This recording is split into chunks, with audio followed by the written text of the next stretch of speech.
Hello friends, welcome back to our YouTube class. तो आज के इस वीडियो में आप सभी का स्वागत है। तो आज की जो हमारी क्लास है उसमें हम करने वाले हैं ऑर्गेनाइजिंग के बारे में।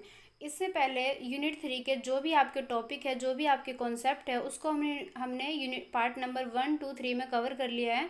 तो आज जो हमारी वीडियो है इसमें हम पार्ट 4 को स्टार्ट करने वाले हैं, जिसमें हम करने वाले हैं ऑर्गेनाइजिंग के बारे में। कि देखने वाले हैं कि एक व्यवसाय के अंदर संगठन से क्या अभिप्राय है, या जो संगठन है जिसे हम ऑर्गेनाइजेशन भी बोलते हैं, ऑर्गेनाइजिंग उसका वर्क होता है, तो उसके अंदर किस तरीके से फंक्शनिंग होता है, किस तरीके से अंदर वर्क किया जाता है, किस तरीके से किसी काम को पूरा प्रॉपर वे में उसको कंप्लीट किया जाता है। तो आज की इस क्लास में हम ऑर्गेनाइजिंग के बारे में करने वाले हैं। तो वीडियो काफ़ी इंटरेस्टिंग और काफ़ी इंपॉर्टेंट होने वाली है, तो वीडियो के एंड तक जरूर बने रहें। साथ ही वीडियो को लाइक करें एंड चैनल को सब्सक्राइब करें। साथ ही एक इम्पोर्टेंट अलग चीज़ बताना चाहती हूँ कि इसी वीडियो के साथ में प्लेलिस्ट बनी हुई है, जिसमें आपको सभी वीडियो पार्ट्स के थ्रू वहाँ पे सेट मिलेंगे। तो अगर कोई भी प्रीवियस वीडियो अगर आपका मिस हो गया, आपने नहीं देखा है, तो इसी वीडियो के प्रीवियस में जाके आप उन सभी को वॉच कर सकते हो। तो प्लेलिस्ट में जाके सारे वीडियो को जरूर देखिए, साथ ही प्लेलिस्ट को शेयर करें, वीडियो को लाइक करें। तो स्टार्ट करते हैं आज की अपनी क्लास। तो सबसे पहले है, जो ऑर्गेनाइजेशन है is one of the function of management, कि ये मैनेजमेंट का जो काम किया जाता है, फंक्शनिंग किया जाता है, उसका एक पार्ट है या उसका एक टॉपिक है। Organizing is that managerial process, कि एक मैनेजर के द्वारा किया जाने वाला एक प्रोसेस है जिसके अंदर define the role of each individual towards the attainment of enterprise objectives, कि बिजनेस के अंदर जितने भी ऑब्जेक्टिव्स है उसको पूरा करने के लिए सभी व्यक्तियों को इंडिविजुअली कामों को बांट दिया जाता है, डिस्ट्रीब्यूट किया जाता है, सभी के रोल को एक तरह से डिफाइन कर दिया जाता है। तो कम्प्लीटली ये एक प्रोसेस हो जाता है जिसको हम बोलते हैं ऑर्गेनाइजिंग। तो आई थिंक आपको इसका मीनिंग समझ आ गया होगा कि ऑर्गेनाइजिंग किसे कहा जाता है। अब जो हमारा नेक्स्ट पॉइंट है वो है प्रोसेस ऑफ ऑर्गेनाइजिंग, कि ऑर्गेनाइजिंग हम बोल तो रहे हैं बार बार, बट ये एक्चुअल में किया कैसे जाता है। तो इसके लिए हम एक प्रोसेस को फॉलो करेंगे। तो हमारा जो प्रोसेस का जो फर्स्ट पॉइंट है वो है identification and division of work. तो सबसे पहले आपको क्या करना है, आइडेंटिफाई करना है अपने काम को, और जो भी आपका काम है उसको डिवाइड करना है, इसको हम कहेंगे डिवीजन ऑफ वर्क। तो सबसे पहला स्टेप है ये प्रोसेस का, ये ऑर्गेनाइजिंग प्रोसेस का सबसे फर्स्ट स्टेप है, जिसमें इन्वॉल्व किया जाता है चीज़ों को आइडेंटिफाई करना और आपके काम को डिवाइड करना। That has to be done in accordance with previously determined plans, कि जैसा आपने अपने प्लान को डिटरमाइन कर रखा है, जैसा आपने अपने प्लान को निर्धारित कर रखा है पहले से, प्रीवियसली जो भी आपने निर्धारित कर रखा अपने प्लान को, उसके अकॉर्डिंग ही काम को बांट देना is called identification and division of work. The work is divided into manageable activities so that duplication can be avoided. इससे क्या होता है, जब आप अपने काम को डिवाइड कर देते हो तो किसी भी काम का डुप्लीकेट, मतलब उसी काम को अगर हम एक ही काम को बार बार जो रिपीट कर देते हैं वो वाली एक्टिविटीज़ होने से बच जाती है। साथ ही the burden of work can be shared among the employees, और जो भी आपका काम है उसका एम्प्लॉयज़ के बीच में वो बट जाता है, शेयर हो जाता है, जिससे क्या है काम का बर्डन कम हो जाता है। तो ये हमारा फर्स्ट पॉइंट था कि identification and division of work. तो आई थिंक आपको ये फर्स्ट पॉइंट जो है वो क्लियर हो गया होगा। अब जो हमारा सेकंड पॉइंट है दैट इज़ डिपार्टमेंटलाइजेशन। इसके अंदर क्या किया जाता है, once work has been divided, कि जब आपने एक बार काम को डिवाइड कर दिया है इनटू स्मॉल एंड, इस जब आप अपने काम को छोटे छोटे टुकड़ों में या छोटे छोटे समूहों में जब आप अपने काम को बांट दिया, आपने सारी एक्टिविटीज़ को हर तरह से डिवाइड किया कर दिया है, then those activities which are similar in nature are group together. तो उसके बाद क्या होगा, जो भी काम सिमिलर नेचर के हैं, मतलब जो काम आपको लगेगा कि हाँ ये काम बिल्कुल सेम है, ये किसी एक डिपार्टमेंट में कंप्लीट किया जा सकता है, ये किसी एक ग्रुप के द्वारा इस काम को कंप्लीटली किया जा सकता है, तो आप क्या करोगे, जो सिमिलर नेचर के जो भी वर्क है, जो भी काम है, उसको आप ग्रुप में एक साथ उसको डिवाइड कर दोगे, या कह सकते हैं कि जो एक्टिविटीज़ है उसको आप ग्रुप में डिवाइड कर दोगे। तो इस तरीके से क्या होगा, एक स्पेशलाइजेशन फैसिलिटीज़ वहाँ पे सेट हो जाएगा। This grouping process is called departmentalisation. तो इस तरीके का जो जिस प्रोसेस को हम फॉलो करेंगे, जो हम ग्रुपिंग करेंगे, ये कहलाता है हमारा departmentalisation. For example, product product के अंदर जितने भी उसके जो भी वो प्रोडक्ट बना रहा है, चाहे उसका क्लॉथ हो, कॉस्मेटिक हो, डोमेस्टिक कोई भी प्रोडक्ट हो या उसका स्टेशनरी हो, इवन मतलब कुछ भी प्रोडक्ट है जो उसका प्रोडक्शन का काम है, उन सभी को क्या करेगा, डिपार्टमेंट्स में उसको बांट देगा। अपने बिजनेस के अंदर वर्क के ऊपर डिपेंड करके या अपने कामों को देखते हुए हम अपने बिजनेस में डिपार्टमेंट बना देंगे कई सारे, जितनी हमें ज़रूरत है हम उतना डिपार्टमेंट बना के सभी डिपार्टमेंट को उसके अकॉर्डिंग एक एक काम बांट देंगे। और हर डिपार्टमेंट में हर तरीके के आदमी रहते हैं जिनको उनके उनके रोल बता दिया जाता है कि किस तरीके के आदमी किस तरीके के वर्क करेंगे या हर एक टीम का क्या वर्क रहेगा। तो ये कहलाता है हमारा डिपार्टमेंटलाइजेशन। तो आई थिंक आपको ये क्लियर हो गया होगा। हमारा जो third point that is assignment of duties. अब क्या होता है कि जैसे ही आपने क्या किया, डिपार्टमेंट में काम को बांट दिया कि हाँ आपके बिजनेस में इतने डिपार्टमेंट बनेंगे और इस डिपार्टमेंट में ये वर्क किया जाएगा, इस डिपार्टमेंट में ये वर्क किया जाएगा। उसके बाद देखो, जब हमने काम को बांट तो दिया, बट काम को कोई ना कोई तो मैन करेगा, कोई ना कोई मशीन करेगी उस काम को कंप्लीट। तो जब उस काम को अब ड्यूटीज़ को जब हम डिवाइड करेंगे, या कह सकते हैं जब आप ड्यूटीज़ दे दोगे हर एक पर्सन को इंडिविजुअली या टीम के थ्रू, तो वो हो जाएगा आपका असाइनमेंट ऑफ ड्यूटीज़। तो इसके अंदर यही कह रखा, once department has been formed each of them is placed under the charge of an individual. A job are then allocated to the member of each department in accordance to their skills and competencies. इसके अंदर क्या किया जाएगा कि जैसे ही आपके business के अंदर जितने भी टीम हैं या जितने भी आदमी काम करे उसके इंडिविजुअली, या ये हमारा जॉब के ऊपर डिपेंड करता है, हमारे मेंबर के ऊपर, हमारे डिपार्टमेंट के ऊपर डिपेंड करता है। हम उनके स्किल के अकॉर्डिंग, उनका जो एक काम करने की एक क्षमता है, एक तरीका है, उसके अकॉर्डिंग हम क्या करेंगे, ड्यूटीज़ को सभी लोगों में बांट देंगे। It is essential for effective performance that a proper match is made between the nature of a job and ability of an individual.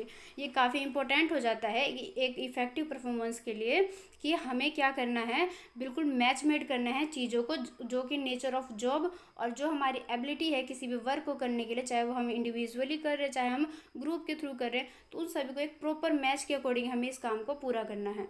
The work must be assigned to those who are best fitted to perform it well. और ये सबसे important line है कि हमें duties को बिल्कुल लोगों के परफॉर्मेंस के अकॉर्डिंग ही, या जो मेंबर जो पर्सन जिस काम के लायक है, जिस काम वो कर सकता है, उसकी स्किल है इस काम को पूरा करने के लिए, तो हम उस पर्सन को उसी तरीके से उसके काम को डिवाइड करेंगे या उसको हम ये अथॉरिटी प्रदान करेंगे, ये ड्यूटीज़ देंगे। तो हमारा जो नेक्स्ट पॉइंट है वो है establishing authority and responsibility relationship. इसके अंदर क्या किया जाएगा, जब आपको सारा काम पता चल गया कि इस तरीके से ड्यूटी को डिवाइड किया जाएगा, देन हम क्या करेंगे, सभी पर्सन को जिस जिसको हमने जो भी रिस्पॉन्सिबिलिटी दिया है, या जिस पर्सन को या जिस एम्प्लॉय को हमने जो भी काम पकड़ाया है कि तुम्हें ये काम को कंप्लीट करना है, या तुम्हें ये अथॉरिटी या तुम्हें ये राइट है इस काम को कंप्लीट करने का, अब क्या करें, इनके बीच में रिलेशन बनाएंगे। मीन्स उस काम को पूरा करने के लिए हम एक स्टेप ला देंगे, वहाँ पे एक प्रोसेस ला देंगे कि इस तरीके से काम को पूरा करना है। जैसे कि देखोगे, the establishment of such relationship help to create a hierarchical structure and help in coordination amongst various department. क्योंकि ये जो रिलेशनशिप बनता है ये काफ़ी आपको हेल्प करता है, आपका बिजनेस के अंदर जो भी एक स्ट्रक्चर है, जो भी बिजनेस के अंदर कोऑर्डिनेशन बनाने में हेल्प करता है अलग अलग डिपार्टमेंट के बीच। तो ये हमारे 4 पॉइंट थे जो कि क्लियर करते हैं कि किस तरीके से हमारा जो ऑर्गेनाइजेशन है उसके अंदर ये प्रोसेस काम करता है, जिसे हम कहेंगे प्रोसेस ऑफ ऑर्गेनाइजिंग। तो आई थिंक आपको यहाँ तक क्लियर हो गया होगा। किसी भी तरह का कोई डाउट हो, कोई क्वेरी हो, कोई प्रॉब्लम हो, तो आप मुझसे कमेंट के थ्रू या वीडियो को रिपीट करके आप उसे सॉल्व कर सकते हो, अच्छे तरीके से समझ के अपने सब्जेक्ट पे कमांड बना सकते हो। तो ये तो हो गया हमारा ये एक टॉपिक कंप्लीट। हमारा जो नेक्स्ट है वो है ऑर्गेनाइजेशन स्ट्रक्चर। जैसे कि एक संगठन है जहाँ पे बहुत सारे लोग काम कर रहे हैं, वहाँ पे हर एक डिपार्टमेंट अपना अपना रोल प्ले कर रहा है, अपने अपने काम को कंप्लीट कर रहा है। सारे जितने भी हमारे डिपार्टमेंट में कुछ ना कुछ प्रोडक्शन का काम कर रहे हैं, कुछ अलग काम कर रहे हैं, कुछ फाइनेंशियली वर्क कर रहे हैं, इवन मतलब हर एक उसका डिपार्टमेंट का अलग अलग वर्क है, सब अपना अपना काम पूरी तरीके से कर रहे हैं। तो ये तो काम कर रहे हैं, बट क्या है, जब इन सभी को हम मिला देंगे तो वो कहलाएगा हमारा ऑर्गेनाइजेशन स्ट्रक्चर, जिसे हम कहेंगे कि एक संगठन का एक स्ट्रक्चर है कि किस तरीके से उसके अंदर एक्टिविटीज़ जो है वो रन करे, किस तरीके से काम को पूरा किया जा रहा है। तो ये हमारा हो जाएगा ऑर्गेनाइजेशन स्ट्रक्चर। अब इसमें भी यही लिखा है, an organisation structure define how activities such as task allocation, coordination and supervision are directed toward the achievement of organization goals. कि ऑर्गेनाइजेशन स्ट्रक्चर में इस चीज़ को डिफाइन किया जाता है कि कोई भी एक्टिविटीज़ जो काम कर रहा है या कर रही है वो किस तरीके से कर रही है, हाउ एक्टिविटीज़ रन, सच है जैसे कि टास्क कोई एलोकेशन है, कोई कोऑर्डिनेट सुपरविज़न का काम है, या किस जो भी हमारे ऑर्गेनाइजेशन के अंदर जो भी हमारी गोल्स है उसको हम किस तरीके से अचीव करेंगे, तो ये सारा हमारे अचीवमेंट को डिफाइन करेगा। Organizational structure affect organizational action and provides the foundation on which standard operating procedures and routine rest. ये क्या बताएगा, ये इफ़ेक्ट करेगा हमारे ऑर्गेनाइजेशन के जो भी हम एक्शन ले रहे, जो भी हमारी प्लानिंग के अकॉर्डिंग काम कर रहा है, उन सभी को ये इफ़ेक्ट करेगा और हमारे काम को एक स्टैंडिंग ऑपरेटिंग प्रोसीजर देगा, और जो भी हमारा एक रूटीन है काम करने का उन सभी को ये डिटरमाइन करेगा। इसके अलावा it determines which individually get to participate in which decision making processes and thus what extent their views shape the organization action। और ये क्या करेगा, इस चीज़ को डिटरमाइन करने में हेल्प करेगा कि इंडिविजुअली जो भी आप काम को पार्टिसिपेट कर रहे हो या जिस भी तरीके से आपका डिसीजन चल रहा है या प्रोसेसिंग कर रहा है, उन सभी को ये एक एक्शन, एक व्यू पॉइंट देगा, उसको एक एक्शन के अकॉर्डिंग उसको कंप्लीट करने में हेल्प करेगा। Organization structure represent the skeleton framework of organization behaviour. ये लाइन काफ़ी इंपॉर्टेंट है कि एक ऑर्गेनाइजेशन जो स्ट्रक्चर है वो रिप्रेजेंट करता है एक ऑर्गेनाइजेशन का जो व्यवहार है, उसके स्केलेटन के फ्रेमवर्क को ये रिप्रेजेंट करता है। जिस तरीके से आप देखोगे एक ह्यूमन बीइंग का स्केलेटन पूरे उसका सिर से लेकर पैर तक के सारे उसके बोन्स को रिप्रेजेंट करता है, दिखाता है कि एक ह्यूमन की बॉडी किस प्रकार से है, किस किस तरीके के अंग है। सेम वैसे ही एक ऑर्गेनाइजेशन का जो बिहेवियर है, जो व्यवहार है, जो काम है, उसको क्या करता है, बिल्कुल एक स्केलेटन के फ्रेमवर्क की तरह वो उसको रिप्रेजेंट करता है।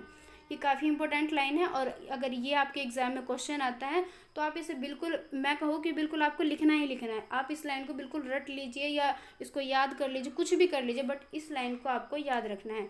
क्योंकि ऐसा होता है कि क्वेश्चन जब आपसे एग्जाम में पूछा जाता है, तो जब आप किसी भी एक ऑथर के उसके डेफिनेशन को जब आप वहाँ पे लिखते हो, तो उससे क्या होता है, जो आपका आंसर है वो काफ़ी वेटेज लाता है, आपके आंसर को काफ़ी इफ़ेक्टिव एक रूप मिलता है। तो हमेशा ये प्रेफर कीजिए एक चीज़ को कि कोई भी अगर आंसर आपको लिखना है तो सबसे पहले उसका कम से कम एक ऑथर का आपको डेफिनेशन उसका देना है। देन उसके बाद आप उसको सिंपल लैंग्वेज में, और जो भी आपको उसके बारे में इंफॉर्मेशन आपको पता है, उसको जो भी कॉन्सेप्ट आपको उसके बारे में, आप उन सभी को फिर नॉर्मल वर्ड्स में, नॉर्मल जैसे बोलते हैं हम, आसानी भाषा में उसको हम डिफाइन कर सकते हैं, जिस तरीके से इस पीडीएफ में आपको दिख रहा है। तो ये आई थिंक आपको मेरी बात समझ आ गया होगा, साथ ही हमारा पॉइंट कंप्लीट होता है।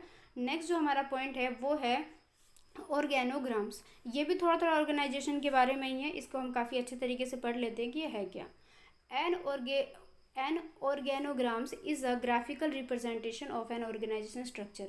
ये क्या करेगा, हमारे ऑर्गेनाइजेशन स्ट्रक्चर को एक ग्राफिकल फॉर्म में उसको रिप्रेजेंट करेगा। It is use to show, ये हमें शो करेगा कि किस तरीके से मैनेजर के बीच में और जो भी पीपल हमारे बिजनेस से जुड़े हुए हैं उनके बीच में कैसे रिलेशन है, एज वेल एज डिपार्टमेंट। और साथ ही ये भी बताएगा कि हर एक डिपार्टमेंट के बीच में किस तरीके से रिलेशन है, कैसे वो आपस में जुड़ते हुए किसी काम को पूरा करते हैं। तो ये जो एक प्रोसेस है या ये जो काम है वो कहलाएगा organograms. The term organogram is use most often in the UK. ये जो वर्ड है ये सबसे ज़्यादा कहाँ पे, यूके में प्रेफर किया जाता है, वहाँ पे बिजनेस के लिए सबसे ज़्यादा यूज़ किया जाता है। इसका एक सिनोनिमस है ऑर्गेनाइजेशन चार्ट, जिसे हम ऑर्गेनाइजेशन चार्ट भी कह सकते हैं सिंपल लैंग्वेज में।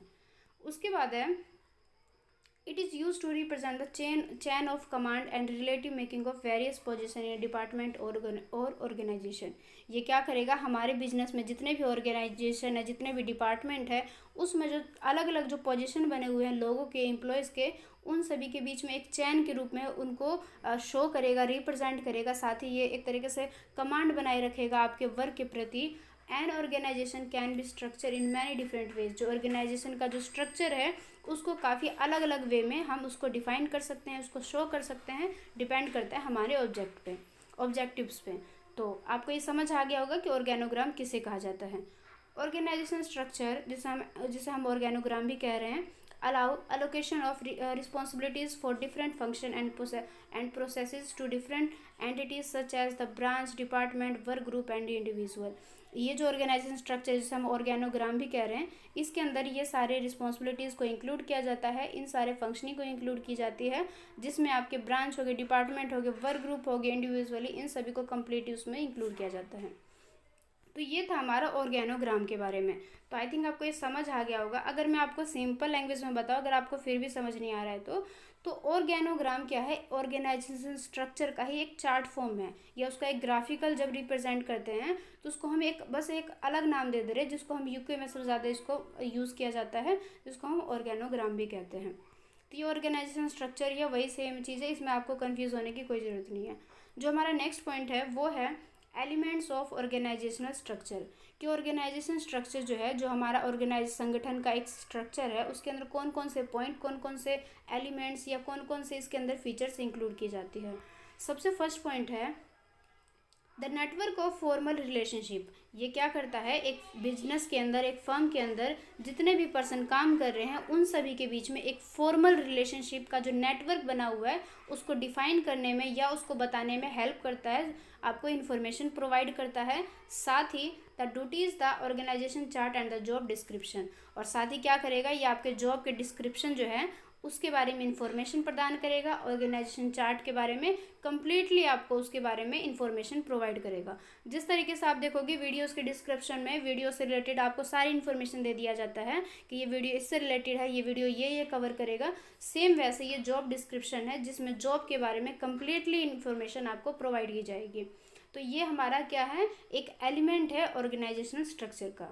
जो इसका सेकेंड पॉइंट है वो है the manner in which various task and activities are assign to different people and department.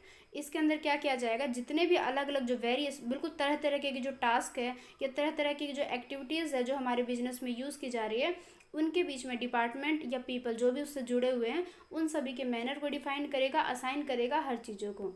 साथ ही the way in which various activities and task are coordinated, और ये बताएगा कि हर एक काम के बीच में, हर एक एक्टिविटीज़ के बीच में किस तरीके से समन्वय बना हुआ है, किस तरीके से हम कोऑर्डिनेट करते हुए हर वर्क को कंप्लीट करते हैं। द पावर स्टेटस, ये क्या करेगा, साथ ही आपके बिजनेस में, आपके जो फर्म है, आपका जो ऑर्गेनाइजेशन है, उसके बीच में जो भी पावर है, पावर का मतलब क्या है, यहाँ पे जितने भी मेंबर्स, जितने भी एम्प्लॉयज़ हैं, जिनको हमने तरह तरह के अधिकार दे रखे, अथॉरिटी प्रदान कर रखे हमने, उन सभी के बीच में पावर हो गया, स्टेटस हो गया, मतलब ऑलमोस्ट उनके बीच में हर तरह के रिलेशनशिप को डिफाइन करेगा। जो हमारा नेक्स्ट पॉइंट है वो है the plan policies method control the direct the activities and relationship, और ये क्या करेगा, जितने भी पॉलिसीज़ हो गया, मेथड्स हो गया, कंट्रोल्स हो गए, ये सारी चीज़ें जो आप अपने बिजनेस में यूज़ कर रहे हो, इन सभी को प्लान करने में, साथ ही डायरेक्टली इन सभी के जो भी एक्टिविटीज़ है इनको कंट्रोल करने में, इनके जो भी मेथड है, जो रूल रेगुलेशन, हर तरीके से रिलेशनशिप आप यूज़ कर रहे हो, उन सभी को ये डिफाइन करने में, उनको कंट्रोल करने में, उनको प्लान करने में आपकी हेल्प करेगा। नेक्स्ट लास्ट पॉइंट है the flow of information and communication. साथ में क्या करेगा, फ्लो करेगा आपके इन्फॉर्मेशन और आपके कम्युनिकेशन को बताने में, बताने में भी, और साथ में उसको एक फ़्लो करने में, मतलब पूरी तरीके से उसको फैलाने में या उसको एक फ़्लो बनाए रखने में, बिजनेस के अंदर इन सभी को एक सर्कल बनाते हुए इन सब को कंप्लीट होने में या लगातार चलते हुए रहने में उसको हेल्प करेगा। तो ये हमारे पॉइंट्स थे जो कि बताते हैं कि किस तरीके से जो एलिमेंट्स है जो ऑर्गेनाइजेशन स्ट्रक्चर के अंदर इंक्लूड किए जाते हैं। तो आई थिंक आपको ये समझ आ गया होगा।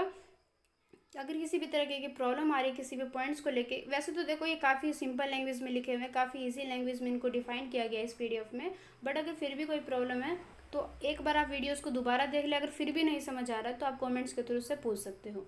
तो आज की इस क्लास में बस हम इतना ही करेंगे। हमारा जो नेक्स्ट क्लास रहेगी, जो पार्ट नंबर 5 रहेगा, उसमें हम करेंगे traditional methods of organization structure, जिसमें हम पढ़ेंगे कि किस तरीके से ट्रेडिशनल मेथड ये सारे इसमें यूज़ किए जाते हैं। इनको भी काफ़ी अच्छे तरीके से कवर करेंगे, काफ़ी इजी लैंग्वेजेस में।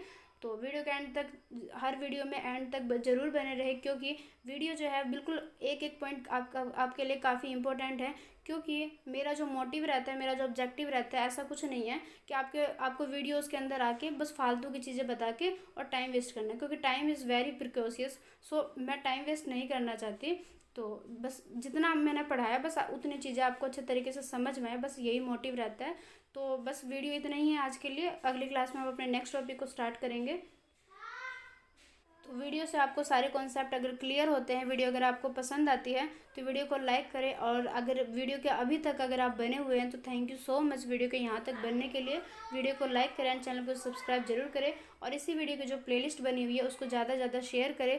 और अगर कोई प्रीवियस वीडियो अगर आपने छोड़ दिया तो उसको प्लेलिस्ट में जाकर जरूर देखें। मिलते हैं अपने नेक्स्ट वीडियो में, उसमें हम अपने नेक्स्ट टॉपिक को स्टार्ट करेंगे। तो आज के लिए बस इतना ही, मिलते हैं अपने नेक्स्ट वीडियो में।